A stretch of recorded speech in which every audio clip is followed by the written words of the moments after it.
হেই value যদি এমনটা হতো আপনি এ যাবৎকালে যতগুলো আপনি ফেসবুকে স্টোরি দিয়েছেন সেই স্টোরিগুলো আপনি যদি ফেরত পেতে পারেন তাহলে ব্যাপারটি কেমন হতো? নিশ্চয়ই অনেক ভালো হতো।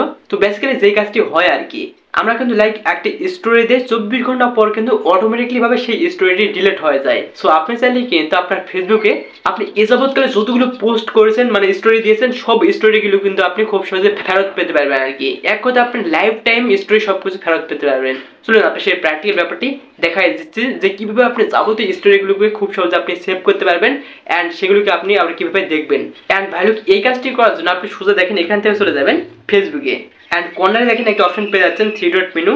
এখান থেকে সেটিংস নিচের দিকে একটু স্ক্রল করবেন, দেখেন আমি স্ক্রল করতেছি অ্যান্ড সবার নিচে একটি অপশন দেখতে পাবেন অ্যাক্টিভিটি লক। জাস্ট আপনি এখানে একবার টাচ করে দিবেন। এখান থেকে দেখেন আপনি সেম ভাবে অনেকগুলো অপশন দেখতে পাচ্ছেন।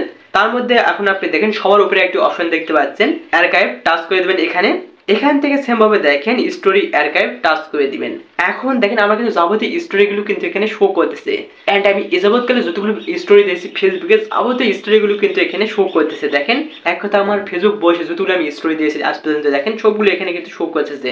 আমি কিন্তু এখান থেকে টানে টানে শেষ করতে পারবো না এন্ড আমি যে কতগুলো স্টোরি দিয়েছি সেই ব্যাপারটা হয়তো আমি আপনাদের দেখে বোঝাতে পারবো না, অনেকগুলো রে ভাই। যাই হোক আমি দেখেন এখান থেকে দেখেন আমি যে কোনো একটা ফটো সিলেক্ট করে দিচ্ছি বা ভিডিও সিলেক্ট করে দিচ্ছি। আপনি চাইলে কিন্তু সেম ভাবে এই ফটোটি বা ভিডিওটি আপনার গ্যালারিতে সেভ করতে পারবেন। তো সেভ কিভাবে করবেন? রাইট, সেভ করার জন্য দেখেন একটা অপশন পেয়ে যাচ্ছেন কর্নারে 3 ডট মেনু। এখান থেকে জাস্ট আপনি সেভে টাচ করে দিবেন। সেভ ভিডিও অলরেডি কিন্তু আপনার গ্যালারিতে সেভ হয়ে যাবে এই ভিডিওটি আর কি বা এই ফটোটি আর কি। দেখেন আপনাদের প্র্যাকটিক্যাল ব্যাপারটি দেখায়, দেখেন এখান থেকে ফাইলে চলে যায়, অলরেডি দেখতে পাচ্ছেন আমার কিন্তু সেই ফটোটি বা সেই ভিডিওটি অলরেডি মানে গ্যালারিতে সেভ হয়েছে। বেসিক্যালি কিন্তু খুব সহজে আপনি চাইলে আপনার যাবতীয় ফেসবুক স্টোরিগুলোকে সেভ করতে পারবেন আবার দেখতেও পারবেন। ব্যাপারটা আসলে ইন্টারেস্টিং তাই না? তো বেসিক্যালি ভ্যালু এভাবে চাইলে কিন্তু আপনি খুব সহজে আপনার মানে ফেসবুকে আপনি যতগুলো স্টোরি দিয়েছেন সব স্টোরিগুলো দেখতে পারবেন, ডাউনলোড করতে পারবেন, সব করতে পারবেন। আসলে ব্যাপারটা ইন্টারেস্টিং তাই না? তো ভ্যালু এই তো আজকের ভিডিওটি কেমন লাগলো এটা একটু কমেন্টে জানিয়ে দিন। সবাই তাহলে ভালো থাকুন অনেক বেশি। আর হ্যাঁ অবশ্যই যারা একটু নতুন রয়েছেন চ্যানেলটিকে সাবস্ক্রাইব করতে পারেন আর যারা অলরেডি সাবস্ক্রাইব করেছেন তাদের জন্য অসংখ্য ধন্যবাদ থাকলো।